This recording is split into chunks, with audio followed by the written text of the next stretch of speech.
Vanakkam. I consider it my great privilege and honor to deliver the welcome address at this 33rd convocation of the Tamil Nadu Dr. MGR Medical University. This is truly a historic moment. For the first time in the history of this university, 33 years after its establishment, the students and the teachers have the fortune of having the Honorable Prime Minister of India as the chief guest. Thank you very much, sir. Convocation is something special, a sort of one and only moment in the life of any student, particularly the student of a medical university. And when the Honorable Prime Minister himself is the chief guest and delivers the convocation address, pride and privilege are multiplied several times, and it is a dream come true. We are very fortunate to have our visionary Prime Minister addressing us today. I am sure his words of wisdom will not only guide the graduates, but also the university to scale great heights. A total of 21,889 graduates will receive their degrees today. Of these, 3,536 candidates are at the postdoctoral, doctoral, and postgraduate levels. Due to the COVID pandemic situation, the university is not in a position to have all the candidates in person to hold a mega ceremony, as both the grandeur of the occasion and the stature of the chief guest do warrant. As the Tamil adage says, "Pon vaikkum idathil poo vaipadu pola," 34 nodal centers, each with a complement of faculty and students, are digitally connected to participate. Apart from these 34 centers, uplinks have been established for the 21,000 and odd candidates, their kith and kin, the 680 and odd institutions, their staff and students, and other members of the medical fraternity. Our Prime Minister has given us a new vision and a new mission of Atmanirbhar Bharat. If Bharat has to become Atmanirbhar, the medical and paramedical fraternity has a major role to play. Lack of access to education and, in a larger contribution, lack of access to health services are the two biggest causes of vulnerability. Hence, we have a major role to play in improving the health of the people, reducing our vulnerabilities to diseases and pandemics, and thus make India self-sufficient. I extend a very hearty welcome to the Honorable Prime Minister on my personal behalf, on behalf of the university, and on behalf of the entire medical and paramedical fraternity of Tamil Nadu. The Honorable Governor of Tamil Nadu has always been a pillar of support to all good things. I welcome the Honorable Governor of Tamil Nadu and the Chancellor of this Tamil Nadu Dr. MGR Medical University. I take this opportunity to welcome the ever dynamic Honorable Minister for Health and Family Welfare, Government of Tamil Nadu, and the Pro-Chancellor of this university. I welcome the Principal Secretary, Health and Family Welfare, Government of Tamil Nadu. I welcome the former Vice Chancellors of this university, the Vice Chancellor of the Tamil Nadu Veterinary Sciences University, all the esteemed guests, the members of the Governing Council and Senate of the university, the chairman, presidents, and boards, members of the various faculties and boards of studies, the members of the various authorities of the university, the graduates, parents, management, staff, and students of all the affiliated institutions, and the viewers present at the nodal and remote locations. All of us are waiting eagerly to hear the Honorable Prime Minister of India. I once again welcome the Honorable Prime Minister of India.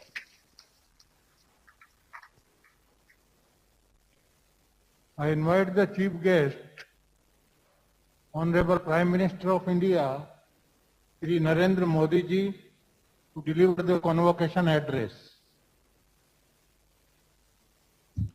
Vanakkam.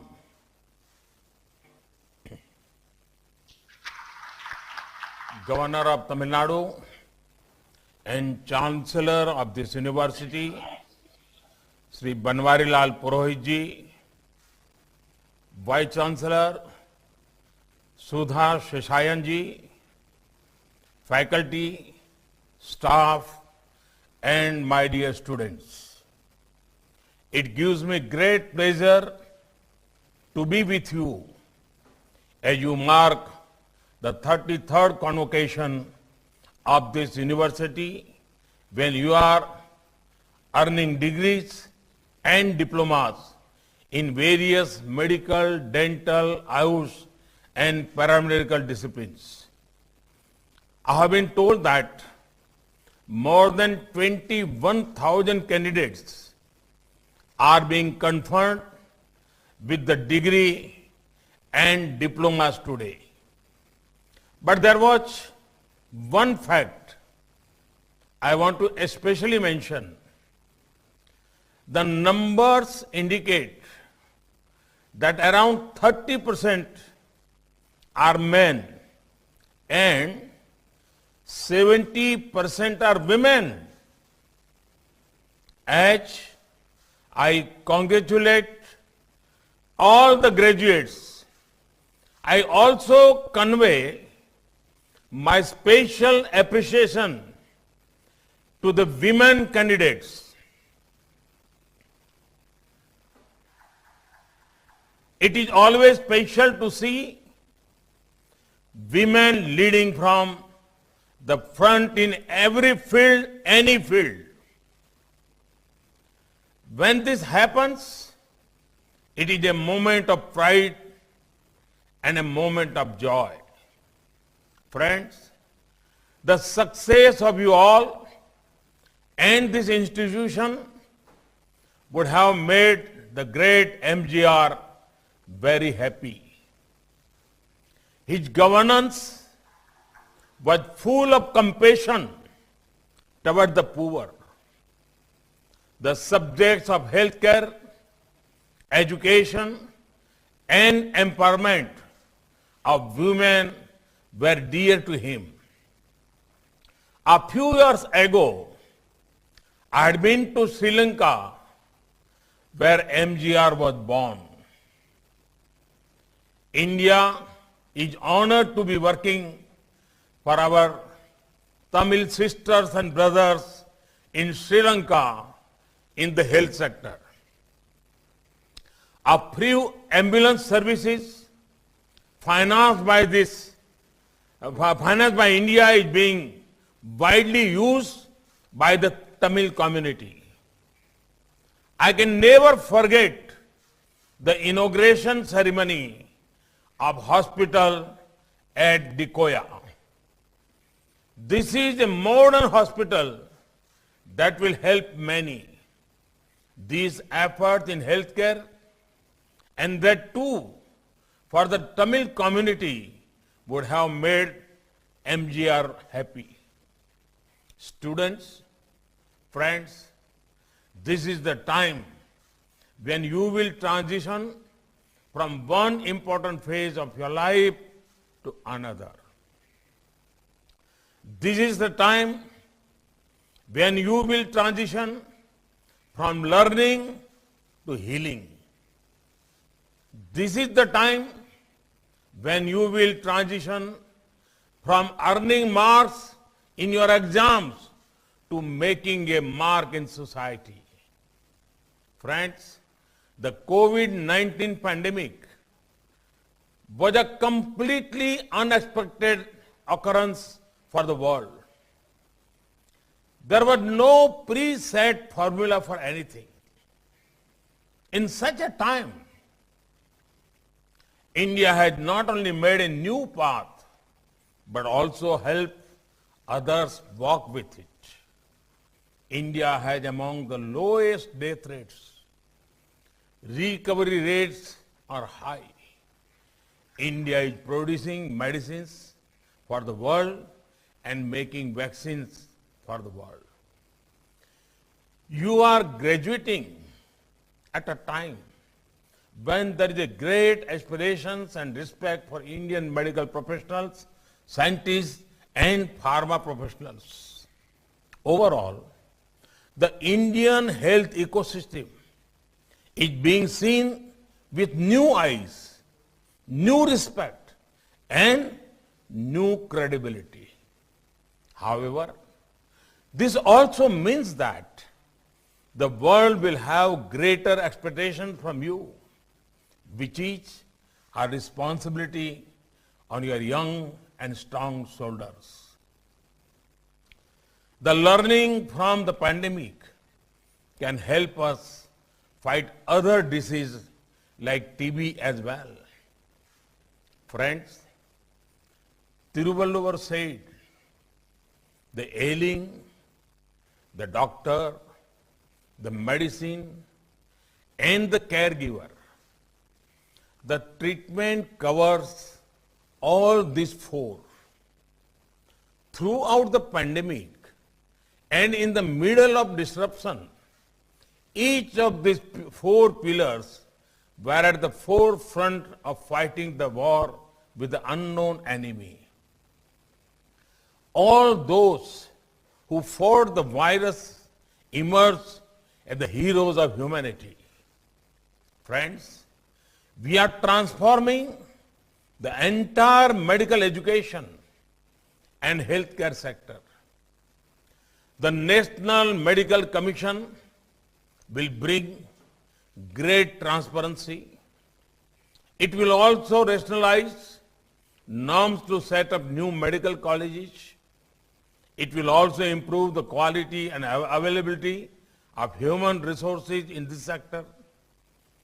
During the last 6 years, MBBS seats increased by more than 30,000, which is a rise of more than 50% from 2014. The numbers of PG seats increased by 24,000, which is a rise of around 80% from 2014. In 2014, there were 6 AIIMS in the country. In the last 6 years, we have approved 15 more AIIMS across the country.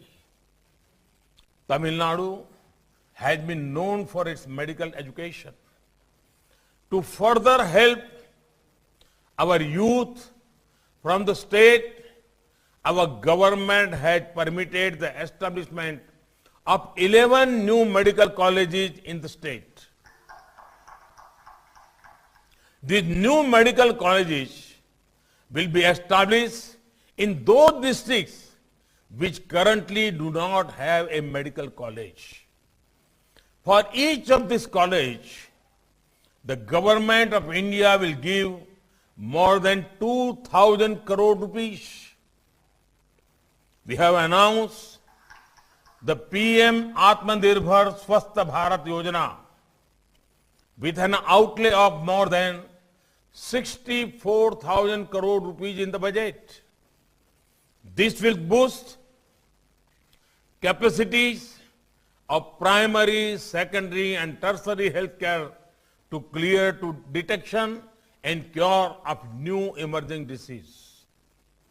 Our Ayushman Bharat is the world's largest health assurance program to provide quality care to 50 crore people for about 1,600 medical and surgical procedures. Jan Aushadhi Kendras have been expanded in number to more than 7,000, providing medicines at much cheaper rates. Medical devices like stents and knee implants have been made much cheaper in our country, helping crores of needy. Friends, doctors are among the most respected professionals in our country. Today, after the pandemic, this respect has gone up even more. This respect is because people know the seriousness of your profession, where many times it is literally a life and death question to someone. However, To be serious and to look serious are two different things. I request to all of you to still keep your sense of humor intact. It will also help you cheer up your patients and keep their morale high. I've seen some doctors who are excellent at their job, but also light up the hospital surroundings with their humorous conversations with patients and even with the staff. This also gives the people hope, which is crucial in recovery. Keeping your sense of humor healthy will also help in taking care of your own physical and mental health in such a high-pressure profession.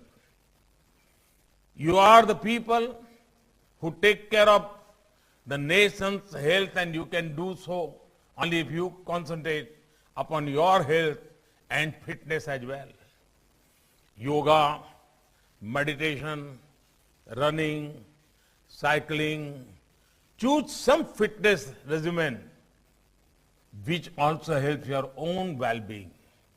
Friends, Sri Ramakrishna Paramahamsa, the guru of Swami Vivekananda, used to say, Shiva Jnane Jiva Seva, which means serving people is the same as serving Shiva or God.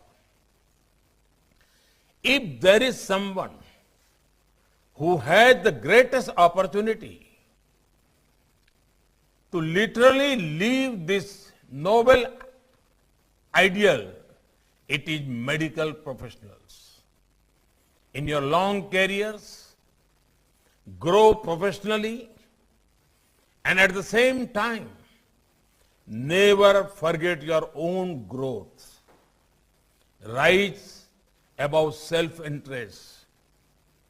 Doing so will make you fearless. Friends, congratulations once again to those who have got the degree when this world. With these words, I conclude my address and wish you all a purposeful, wonderful, and challenging career in this existing sector. Thank you. Thank you very much. Vanakkam.